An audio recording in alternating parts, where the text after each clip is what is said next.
저희가 마가복음을 통해서 예수를 만나다 시리즈를 나누고 있는데, 오늘은 하나님의 영광을 만나다라고 하는 제목으로 말씀을 나누겠습니다. 예수님은 하나님의 영광을 인간의 몸으로 드러내셨습니다. 엄밀히 말하자면 예수님은 하나님의 영광 그 자체이십니다. 그러니까 성육신을 통하여서 아버지의 영광을 드러내는 것이 예수님의 사명이셨습니다. 우리 하나님의 영광이라고 하는 단어를 많이 쓰죠. 여러분도 아까 마지막 찬양 너무 좋았잖아요. 주님 큰 영광 받아 주시옵소서. 하나님께 영광의 박수를 올려드립시다. 우리가 영광이라고 하는 단어를 굉장히 많이 사용합니다. 하나님, 우리 예배를 통해서 영광 받아 주세요. 여러분, 그러면 과연 어떻게 하나님의 영광을 우리가 드러냅니까? 착한 일을 많이 하면 하나님의 영광이 드러납니까? 교회 나와가지고 찬양을 열심히 하면, 경배 찬양보다는 조금 더 거룩한 찬송가를 부르면 하나님의 영광이 더 많이 드러납니까? 우리는 영광의 뜻을 먼저 이해할 필요가 있죠. C.S. 루이스가 쓴 아주 유명한 책이 있습니다. 영광의 무게, The Weight of Glory라고 하는 책에 보면 이 영광에 대해서 우리에게 정리를 해주고 있는데, 그것은 하나님의 명성, 하나님의 인정을 뜻하고 있어요. 다시 말하자면 하나님이 하나님 되심을 인정하는 것이 하나님께 영광을 올려드리는 거예요.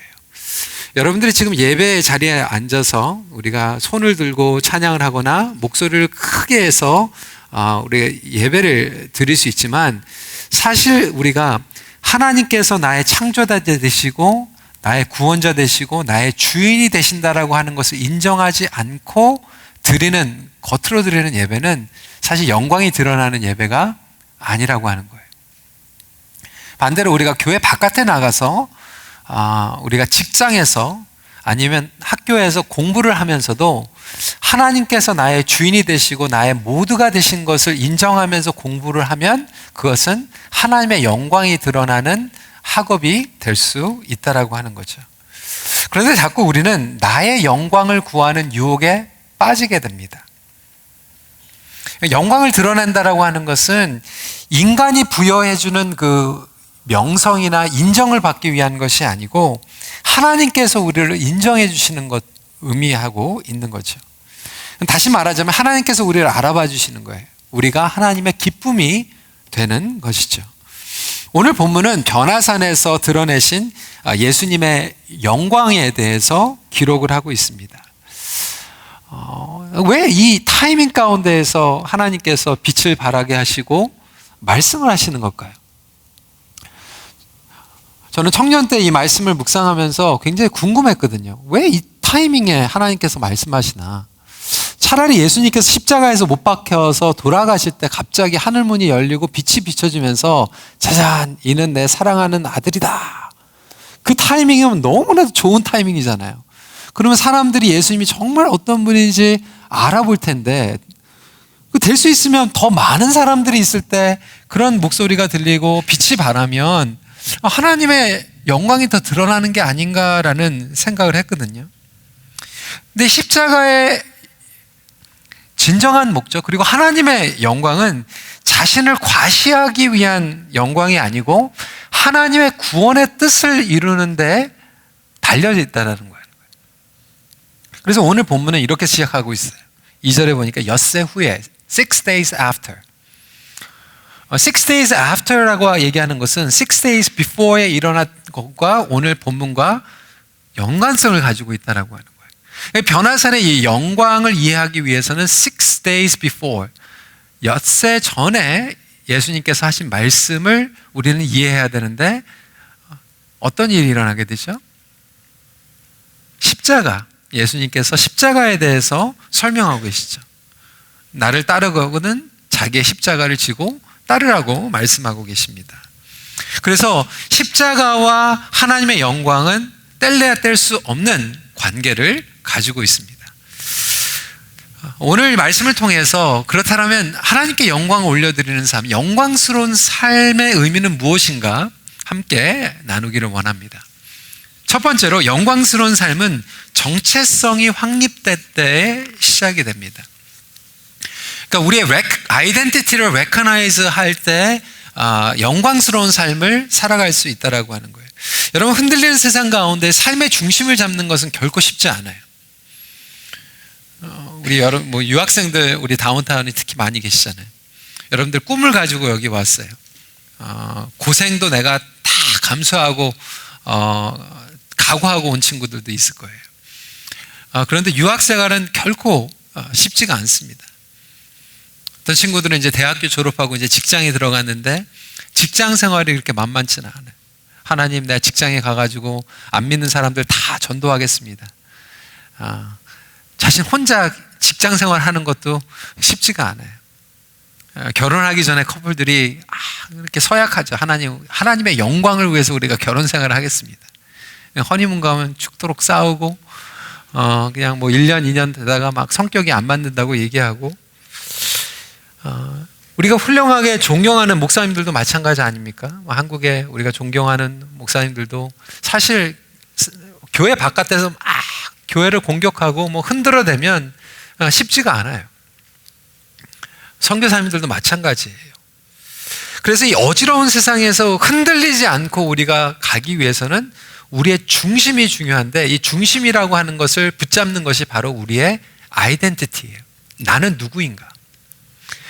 결혼을 했는데 막 어려운 거예요.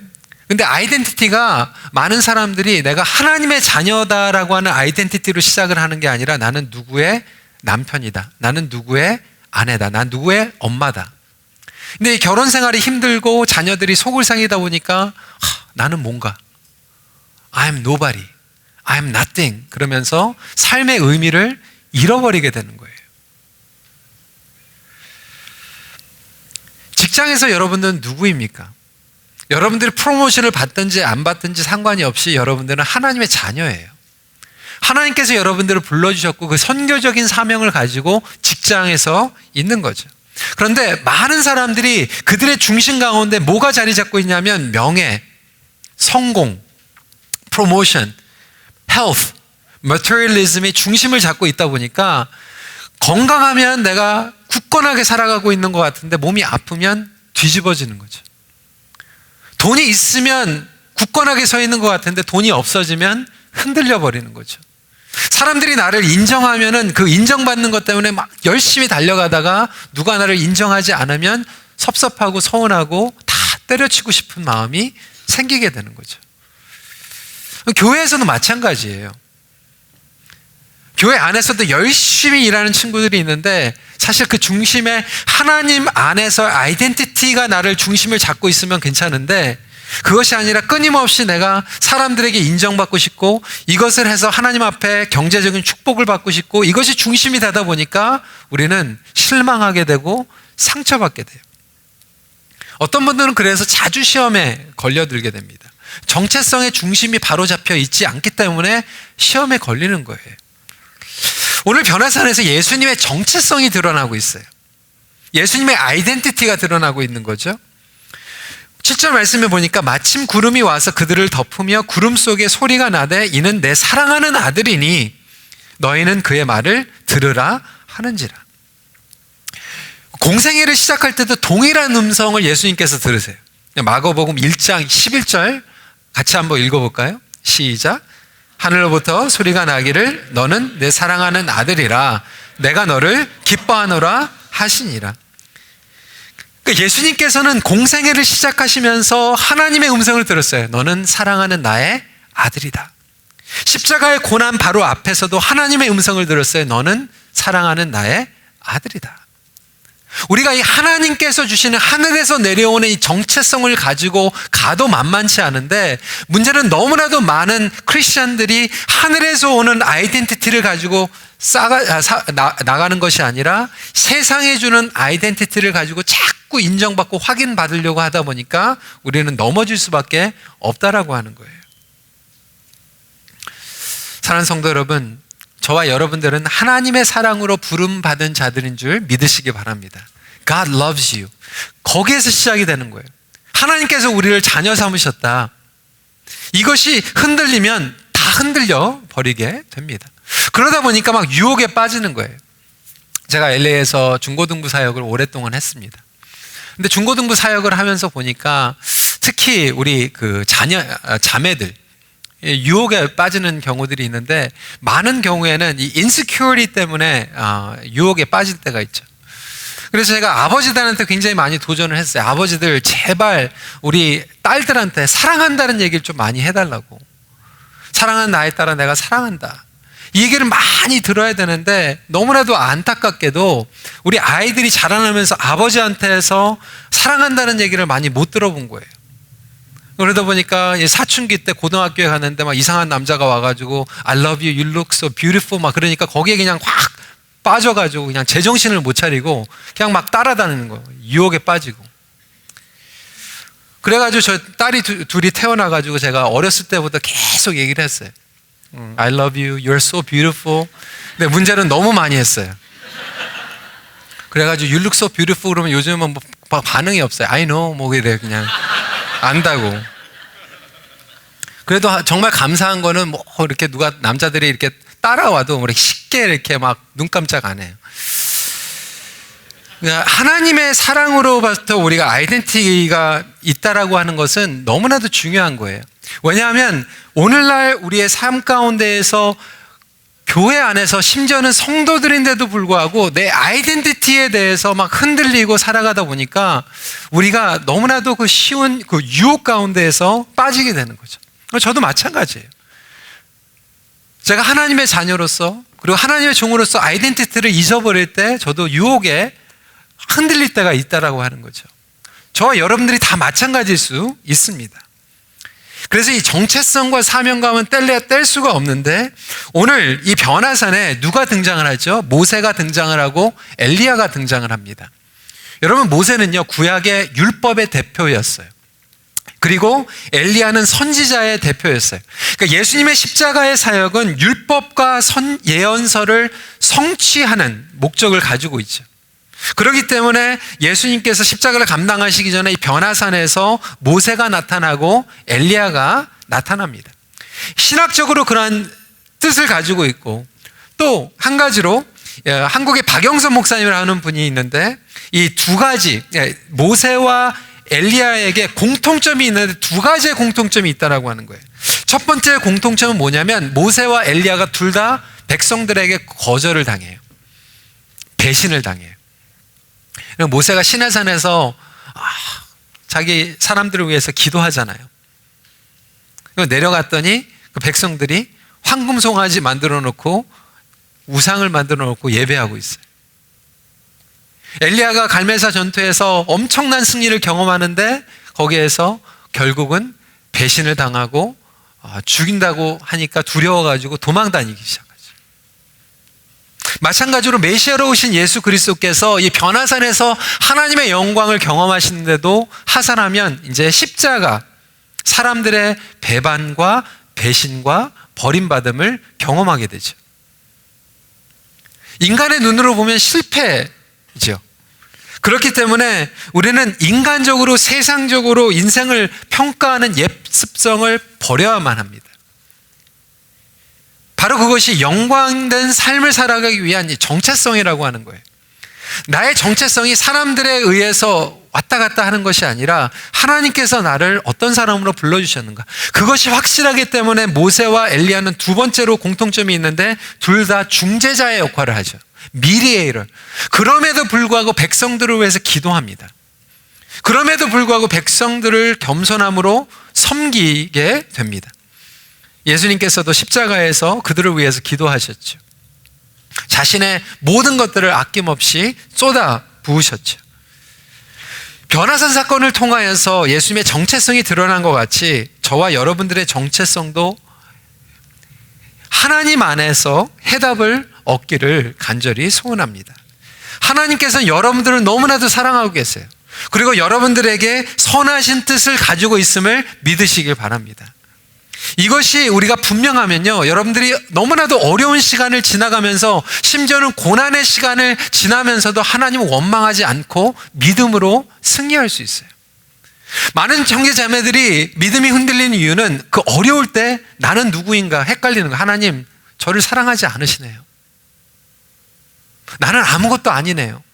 나는 쓸모없는 사람이네요. 물론 우리는 연약한 사람인데 거기서 끝나는 것이 아니라 하나님께서 He gave everything on the cross. 그것을 잊어버리다 보니까 우리가 포기할 수밖에 없다라고 하는 거예요. 가정이 그것 때문에 무너지는 거죠.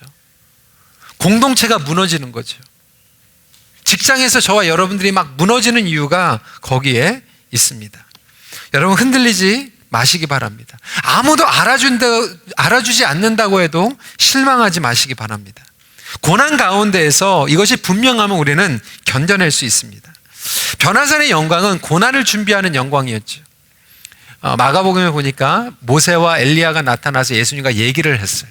무슨 얘기를 했을까요? 산에서 내려가면 우리 뭐 먹을까 뭐 그런 얘기 한 게 아니죠. 우리는 기도원 가면 그런 얘기 많이 하잖아요. 그런데 변화산에서 무슨 얘기를 했나요? 누가복음 9장 31절 같이 한번 읽어볼까요? 시작. 영광 중에 나타나서 장차 예수께서 예루살렘에서 별세하신 것을 말할세. 무슨 얘기를 했을까? 예루살렘에 가셔서 예수님께서 십자가에서 고난받으시고 돌아가실 거에 대한 이야기를 진지하게 하고 있는 거죠. 여기서 나타나는 것은 뭐냐면 고난과 영광은 뗄래야 뗄 수가 없다. 제가 가끔 이제 워크아웃을 하러 이제 가게 되면 멋있는 말이 있어요. 뭐라고 써 있죠? No pain, no gain. 그렇죠? 여러분 공감하십니까? No pain, no gain. 그런데 성경책에 보면 그거와 비슷하게 뭐라고 얘기하냐면 No suffering, no glory예요.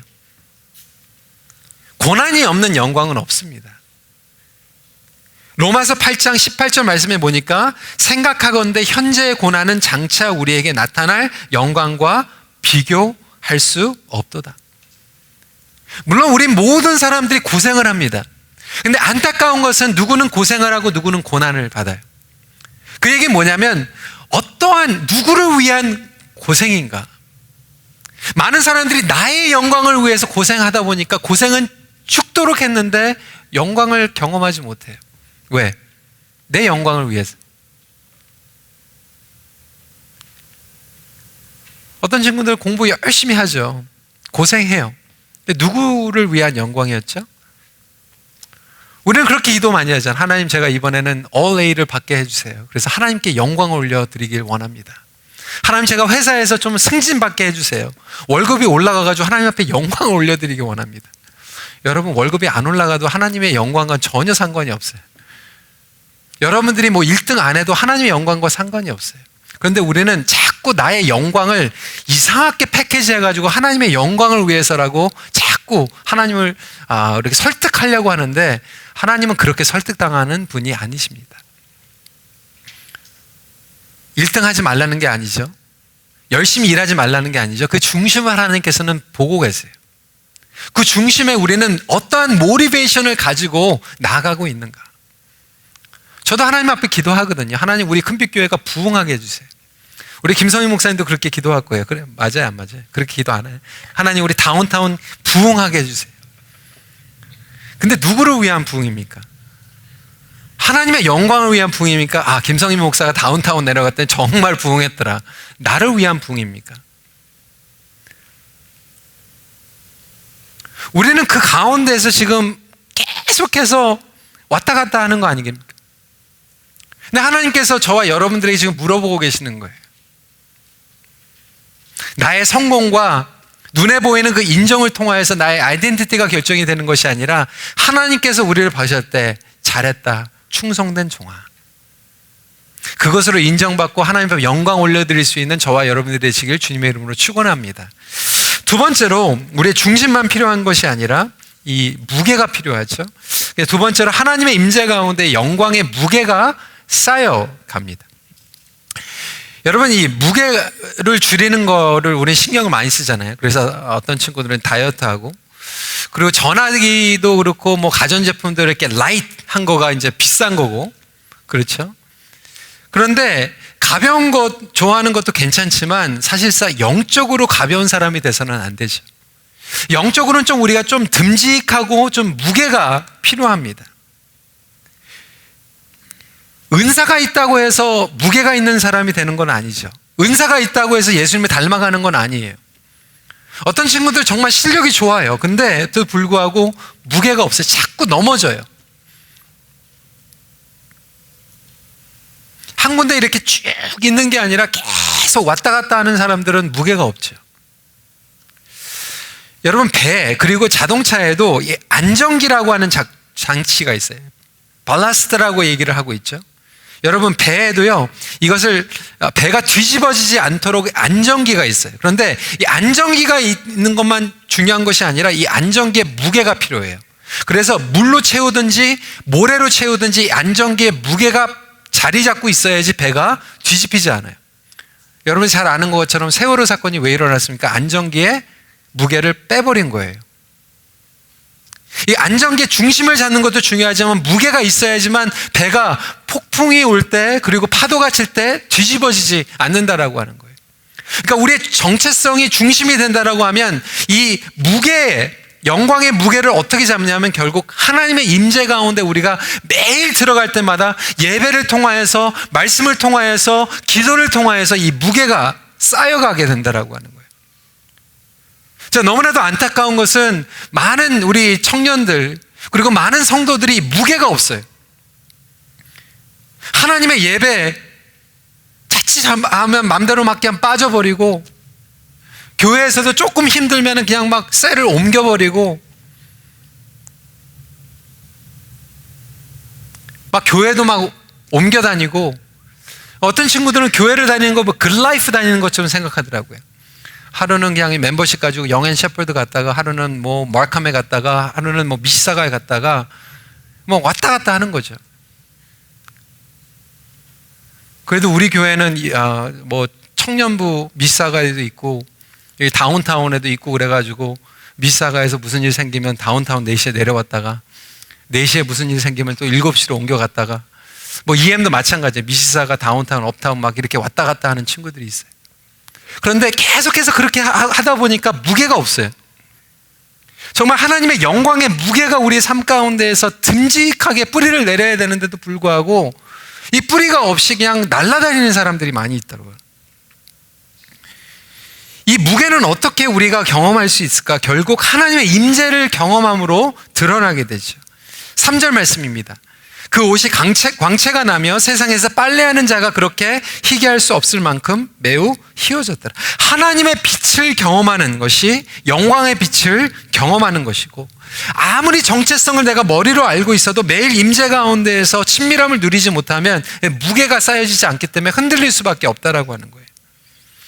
아까도 말씀을 드렸지만 여러분, 이 변화산의 사건과 이 모세 구약의 시내산의 사건과 유사한 부분들이 많이 있죠.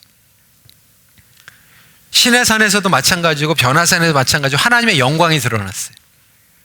근데 하나님의 영광이 막 시내산 위에서 변화산 위에서 벌어지고 있는데 산 밑에는 어떤 일이 일어나고 있을까요?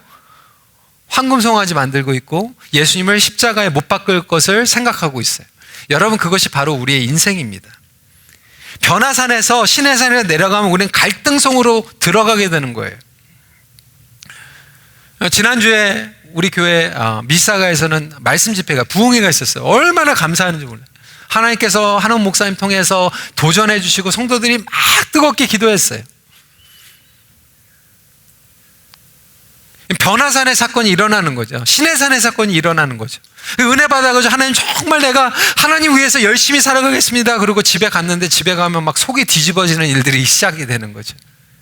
여러분들 그 경험 안 하셨어요? 저는 수영회 가가지고 막 은혜 받아가지고 막 은혜 받고 이제 집에 가면 막 속이 뒤집어지는 일들이 막 생기는 거죠. 목회도 마찬가지예요.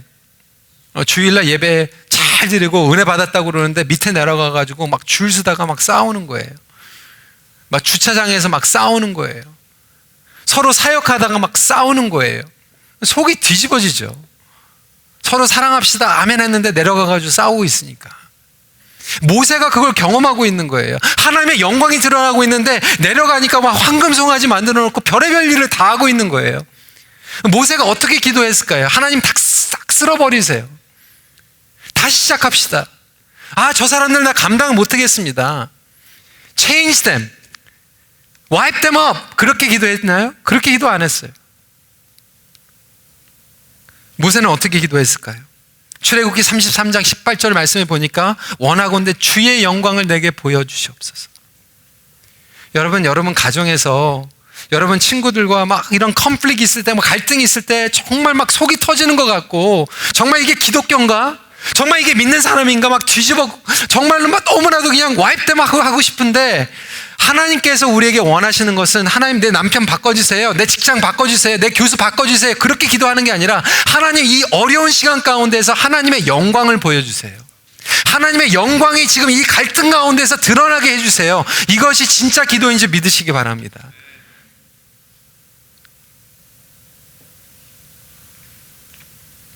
그렇게 기도했더니 어떤 일이 일어납니까?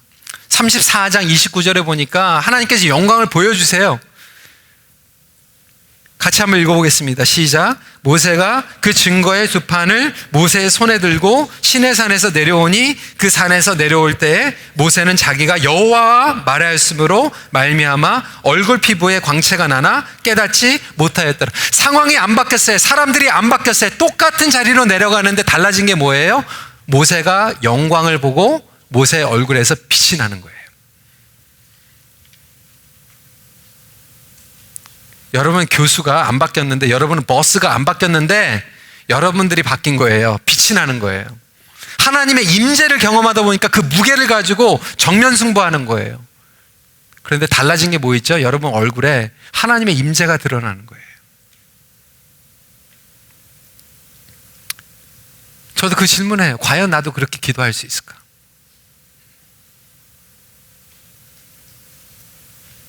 정말 그만두고 싶을 때, 정말 도망가고 싶을 때 하나님의 영광을 보여주세요 라고 기도할 수 있을까? 모세와 예수님의 차이는 있죠. 모세는 빛을 반사한 거죠. 리플렉트한 거고, 예수님은 빛 자체셨죠. 예수님의 빛 자체셨기 때문에 너무나도 놀라운 그 빛이 임하고 있으니까 베드로가 장막을 쳐달라고 하는 거예요. 텐트. 캠핑을 좋아해가지고 여기서 캠핑하자는 얘기가 아니에요. 베드로가 여기서 텐트를 해달라고 하는 것은 구약 때는요, 여러분 하나님의 영광을 보면 죽는다고 생각했어요. 근데 하나님의 영광이 예수님을 통해서 비춰지니까 베드로가 두려운 거예요. 나 죽겠다. 하나님 텐트가 필요합니다. 장막으로 가려주세요. 근데 너무나도 감사한 것은 베드로가 죽었어요? 안 죽었어요? 안 죽었어요. 예수 그리스도 안에서는 우리의 하나님의 영광을 맛봐도 우리는 예수님의 바로 페이스 투 페이스, 예수님을 바라볼 수 있는 특권을 저와 여러분들에게 주셨다라고 하는 거예요. 여러분 이것이 신약에서 나타난 영광의 초청이에요. 저와 여러분들이 이제는 예수님을 만날 수 있어요. 말씀으로 만날 수 있고 예배로 만날 수 있어요. 기도로 만날 수 있어요. 저는 우리 다운타운 예배가 예수님의 영광을 만날 수 있는, 영광을 맛보는 예배가 되기를 간절히 소원합니다. 여러분 그 영광이 드러나면요 눈빛이 달라져요.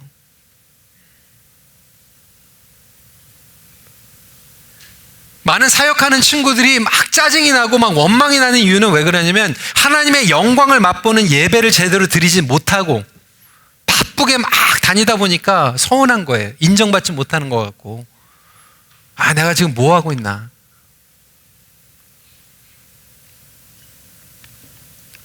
그런데 정말로 하나님의 임재 가운데서 영광의 무게가 있으면요 누가 공격하고 비판해도요 마음은 아프지만 다시 일어납니다.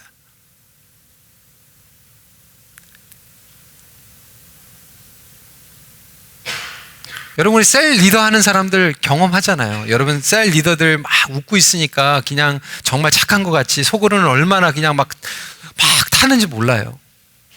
기가 막힌 일들이 많이 일어나잖아요. 셀 리더를 일주일 내내 그냥 기도하고 다 초청해가지고 기다리고 있는데 정말 어떤 친구들은 매너도 없고 온다고 그랬는데 안 나타나고 다 준비해놨는데 막 잠수 타고 문자 씹고. 제가 이걸 왜 잘 알고 있을까요? 저도 그걸 경험하거든요. 아 그러면 정말 내가 지금 뭐 하는 건가. 어차피 저 친구도 예수 믿고 구원 받았으니까 그냥 그렇게 살게 놔두지. 그렇게 얘기할 수 있지만 하나님의 이 영광의 무게를 경험하다 보면 실망 가운데서도 다시 일어날 수 있잖아요. 그런데 우리가 다시 일어날 수 있는 것은 결국 하나님의 영광을 우리가 맛보고 예배를 통해서 일어나는 거 아니겠어요?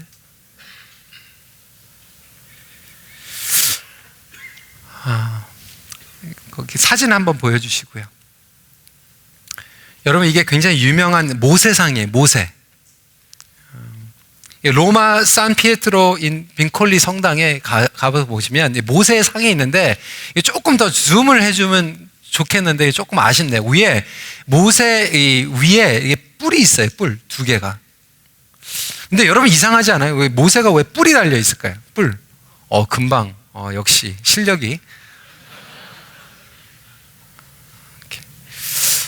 이 뿔이 왜 생겼냐면 교황 율리어스 2세가 미켈란젤로한테 주문한 거예요. 모세상을 조각해달라고.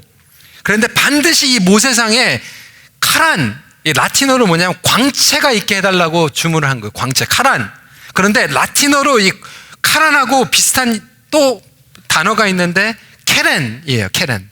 케렌은 뭐냐면 뿔. 그래가지고 이 광채를 잘못 들어가지고 뿔로 만들어버린 거예요. 여러분, 이 빛난 얼굴이 잘못 전달되면 뿔난 얼굴로 바뀝니다. 옆에 있는 사람도 우리가 보겠습니다. 빛이 나는지 뿔이 보이는지. 근데 제가 교회에서 이렇게 목회를 하다 보면요, 어떤 성도들은 빛이 나고요, 어떤 성도들은 뿔이 달려 있어요. 그걸 내가 어떻게 주로 파악을 하는가 얘기하면 여러분들이 시험 걸리기 때문에 얘기는 안 하겠습니다. 근데 분명한 것은 교회에서 같이 예배를 드는데 누구는 빛이 나고 누구는 뿔이 나요. 예배 실컷 드리고 밖에 내려가가지고 밑에 내려가가지고 뿔난 성도들 많이 있잖아요. 뿔난 목회자들도 있어요. 우리가 예배를 통해서 하나님의 영광을 구하는 게 아니라 나의 영광을 구하다 보니까 그 영광에 만족이 안 되면 뿔이 나버리는 거죠. 저와 여러분들은 뿔 대신 빛이 달리기를 간절히 소원합니다. 마지막 포인트입니다. 말씀과 기도의 능력을 통해서 하나님의 영광이 우리의 삶 가운데서 확장이 됩니다. 여러분, 우리가 예배를 통해서 영광을 맛보는 것도 중요하지만 그곳에서 머물 수는 없어요. 베드로가 여기가 좋사오니 그렇잖아요. 그런데 그 신앙을 하나님께서 원하시는 것이 아니라 전진하는 신앙을 그러니까 예배당 안에서 영광이 머무는 삶이 아니라 여러분들이 월요일부터 토요일까지 그 영광이 확장되는 삶을 살아가길 원하세요. 7절 말씀이 너무나도 중요하죠. 내 사랑하는 아들이니 너희는 그의 말을 들으라. This is my son. 그런데 두 번째 중요한 게 listen to him. 말씀을 순종해라. 안타깝게도 여러분 9장 말씀을 쭉 읽어보세요. 집에 가서. 변화산에서 하나님의 영광을 경험했는데 제자들에게 어떤 일이 일어납니까? 14절부터 29절에 보니까 귀신 들린 아이를 만나는데 제자들이 귀신을 쫓아내지 못해요. 실패해요. 그뿐만이 아니라 그러고 나서 서로 싸워요. 누가 더 큰가? 누가 더 높은가? 싸우다가 또 실패하죠. 그러니까 제자들은 하나님의 영광을 받는데 그들의 삶 가운데서 여전히 넘어져요. 왜 그러나요? 기도의 포뮬러는 알고 있는데 기도하지 않는 거예요. 예수님께서 29절에 이렇게 말씀하시죠. 이르시되 기도 외에 다른 것으로는 이런 종류가 나갈 수 없느니라 하시니라. 제자들이 안수했어요. 예수 이름으로 물러갈지어다. 포뮬러는 맞았어요. 프린시플도 맞았어요. 똑같은 단어를 썼어요. 그런데 귀신이 안 나가요. 왜? 기도 안 했으니까.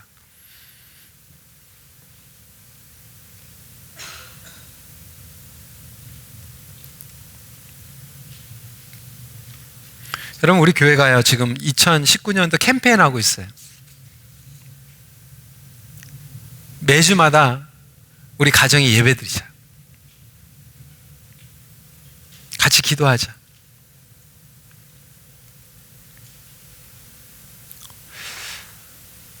데이트할 때는 그래도 또 기도를 하는데 결혼하면 기도를 안 하더라고요. 남편과 아내가 손잡고 같이 기도하고 자녀들과 함께 기도하고. 여러분, 부부가 같이 기도하는 그 자리에 하나님의 영광이 있을까요? 없을까요? 하나님의 영광이 나타나죠. 근데 우리는 하나님의 영광을 위해서 살아가게 해주세요. 그렇게 얘기는 하는데 정작 우리의 삶 가운데서 같이 기도 못해요.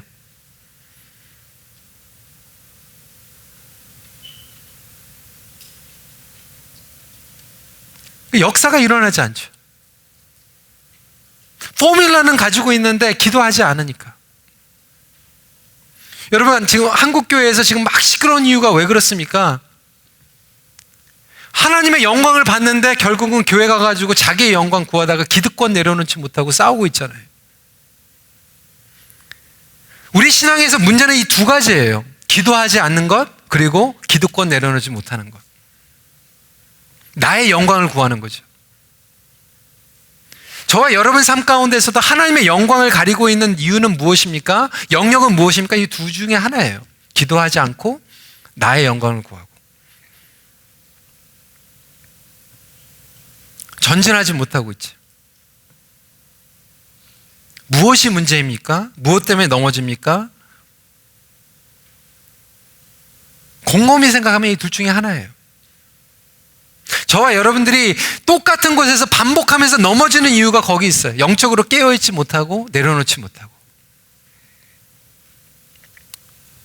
우리는 연약합니다.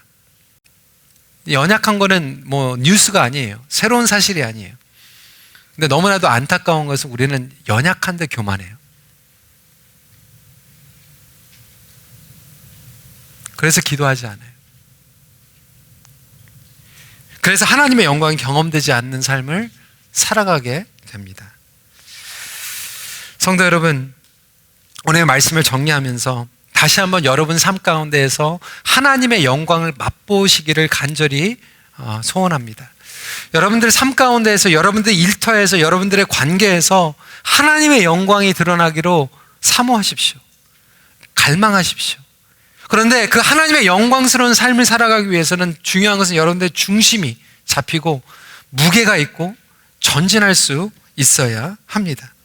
나의 체면, 내가 어떻게 하면 인정받을까? 나의 생각을 어떻게 관철할 수 있을까? 보다 하나님의 이름이 높여지기를 갈망하십시오. 그리고 영광을 맛보고 영광을 만나면 그 영광이 여러분 삶 가운데에서 열매로 드러날 줄 믿습니다.